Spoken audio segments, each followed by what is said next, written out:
pembuatan halilintar. Ini juga merupakan potensi senjata modern. Tujuannya membuat halilintar buatan dan mengarahkannya pada musuh.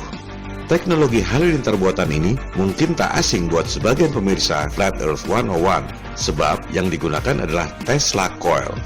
Ya, betul sekali. Teknologi canggih modifikasi cuaca ekstrim ini idenya berasal dari saintis super jenius yang pernah lahir di muka bumi, Nikola Tesla.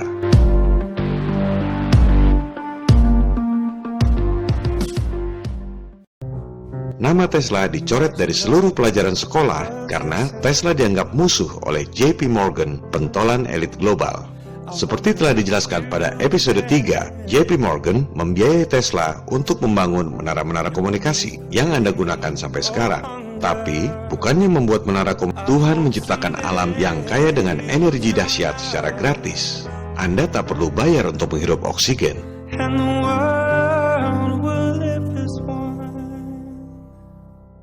Anda tak perlu bayar untuk melihat matahari. Anda tak perlu bayar untuk menikmati air sungai. Halilintar berkuatan listrik yang sangat dahsyat terjadi tanpa biaya pembangkit. Itulah ide Tesla, menciptakan teknologi berbasis sumber daya alam yang gratis untuk kebaikan umat manusia. Jelas saja JP Morgan marah, disuruh bikin menara komunikasi supaya para elit bisa mengeruk duit dari rakyat, malah bikin pembangkit gratis. Sejak itu Tesla dikucilkan, namanya dicoret dari semua pelajaran sekolah. Tesla tidak dibunuh karena otaknya terlalu berharga buat dimatikan.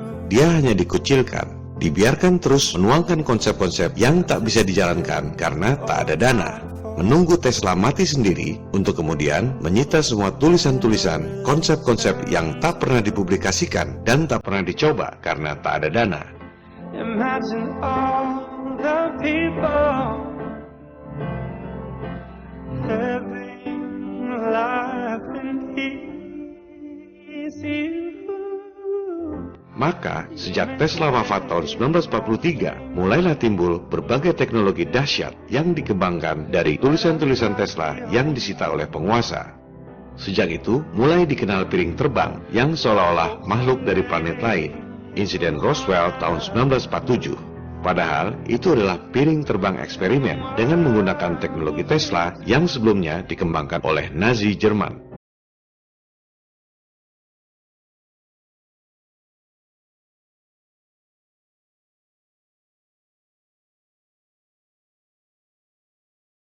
Sejak itu pula, mulai dikenal konsep teleportasi, memindahkan benda dari satu tempat ke tempat lain yang dipopulerkan oleh film Star Trek. Itu adalah teknologi Tesla yang kemudian dilakukan uji coba oleh militer lewat proyek rahasia dengan kode sandi Philadelphia Experiment. Orang akan bilang, oh seperti science fiction di film-film ya. Padahal kebalik, justru film-film itu inspirasinya dari kisah nyata.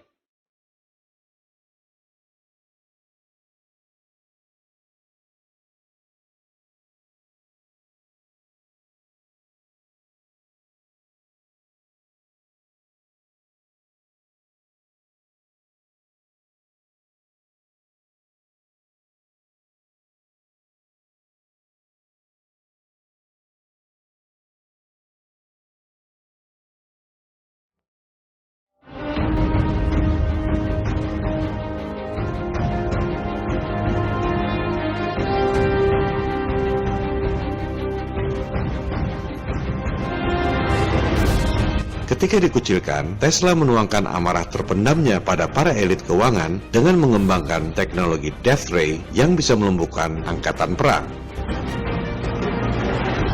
Tesla adalah orang Serbia. Ia merasakan Perang Dunia Pertama yang dipicu oleh insiden di Sarajevo. Tesla adalah pembenci perang. Ia berharap Death Ray ciptaannya bisa yang kemudian disita ketika Tesla wafat dan dikembangkan menjadi HARP.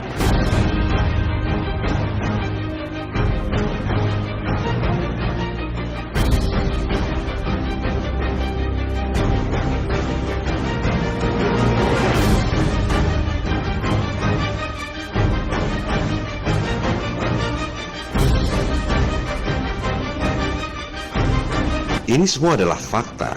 Konsepnya valid. Pengembangan teknologinya juga fakta. Pertanyaannya, apakah teknologi HARP ini sudah bisa digunakan atau belum?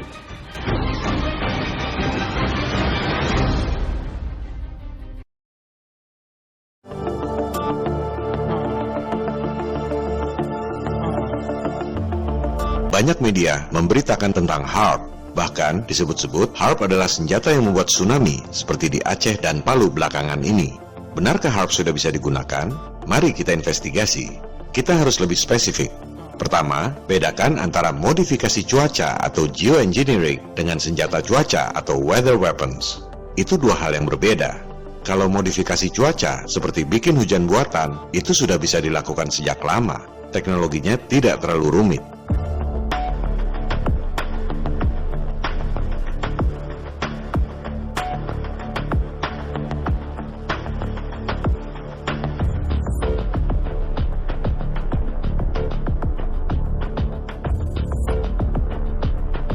Kedua, bahwa teknologi modifikasi cuaca itu kemudian dikembangkan jadi senjata juga sudah pasti. Militer memang kerjaannya seperti itu. Ketiga, dalam skala lab, memang terbukti metode HAARP kalau ditembakkan ke atas secara masif bisa membuat cuaca ekstrim, yaitu perubahan atmosfer secara drastis yang mengakibatkan angin topan, hujan deras, dan banjir. Kalau ditembakkan ke tanah, jika diterapkan dalam skala besar, memang bisa membuat gempa. Kalau ditembakkan ke air dalam skala besar, bisa membuat air bergelombang seperti tsunami. Tapi, apakah teknologinya sudah bisa digunakan dalam skala nyata? Belum tentu. Kenapa? Karena untuk merubah atmosfer yang begitu besar dan luas dibutuhkan energi yang sangat besar. Saya tidak yakin mereka sudah punya pembangkit energi yang begitu canggih.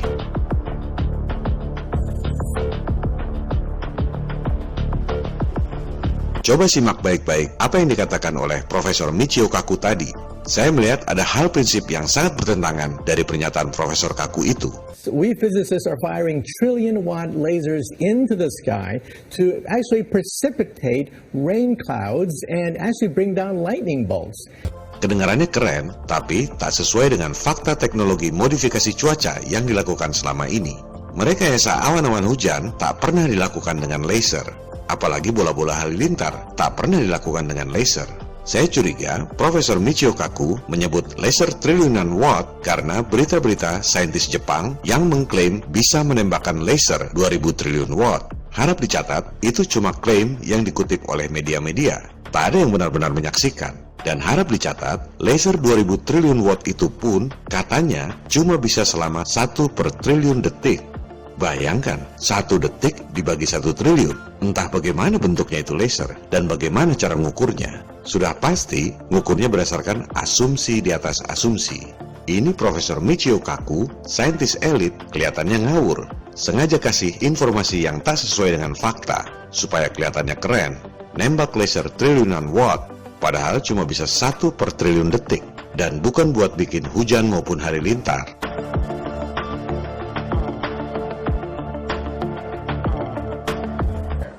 What is the European Union? Because we're seeing the beginnings of a Type 1 economy. Huge planetary trading blocks are the beginnings of a Type 1 economy.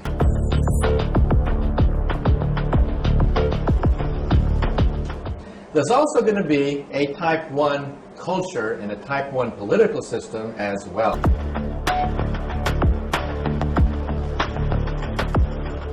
Some people don't want it. They fear this transition. These are the terrorists.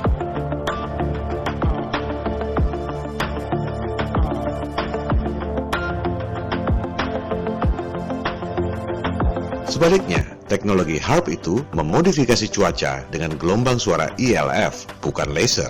Coba kita simak penjelasan tentang teknologi HAARP ini. The amount of energy we're talking about here is 3.6 million watts. To give you an idea of what that is, the largest legal AM radio station in North America is 50,000 watts. HAARP is 72,000 50,000 watt radio stations. Kedengarannya keren, 3,6 juta watt atau 3,6 megawatt. Kalau dibandingkan dengan antena radio, ya memang besar. Tapi, untuk ukuran daya yang mampu merubah kondisi atmosfer, 3,6 megawatt itu masih jauh dari triliunan watt yang dibutuhkan. Bahkan, untuk ukuran pembangkit listrik biasa pun, 3,6 megawatt itu kecil sekali. Coba kita investigasi, seberapa besar daya yang mampu dihasilkan oleh pembangkit listrik yang ada di dunia saat ini. Bagi yang belum paham, daya itu ukurannya adalah watt. Coba Anda riset, berapa kekuatan pembangkit terbesar di dunia ini? Ini adalah studi yang dibuat oleh British Gas. Pembangkit listrik dengan daya terbesar di dunia adalah di Three Gorges Dam, China. Kapasitasnya 22.500 megawatt alias 22,5 triliun watt. Ini baru powerful. Sumber dayanya apa? Hydro alias air. Hanya air yang jumlahnya sedemikian banyak yang bisa membangkitkan daya sedemikian besar. Pembangkit kedua terkuat di dunia, Itaipu Dam di Brazil dan Paraguay, 14 triliun watt. Sumber dayanya apa? Air juga. Pembangkit ketiga, keempat, dan kelima terkuat di dunia, semuanya menggunakan sumber daya air. Baru pembangkit keenam terkuat di dunia yang sumber dayanya bukan air, Kashiwazaki Kariwa di Jepang. Sumber dayanya nuklir, 7,9 triliun watt.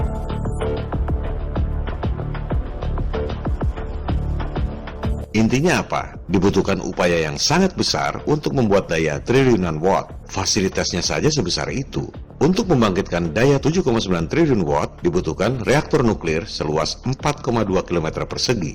Antena-antena radio HARP itu cuma 3,6 megawatt. Butuh 1000 kali lebih besar untuk menciptakan daya triliun watt seperti yang disebut Profesor Michio Kaku tadi.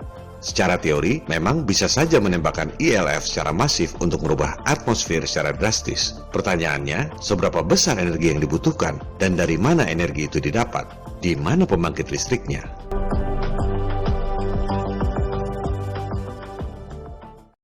Di internet juga banyak beredar berita bahwa Amerika menyiapkan SBX-1 yang disebut-sebut merupakan senjata HARP untuk menyerang Korea Utara.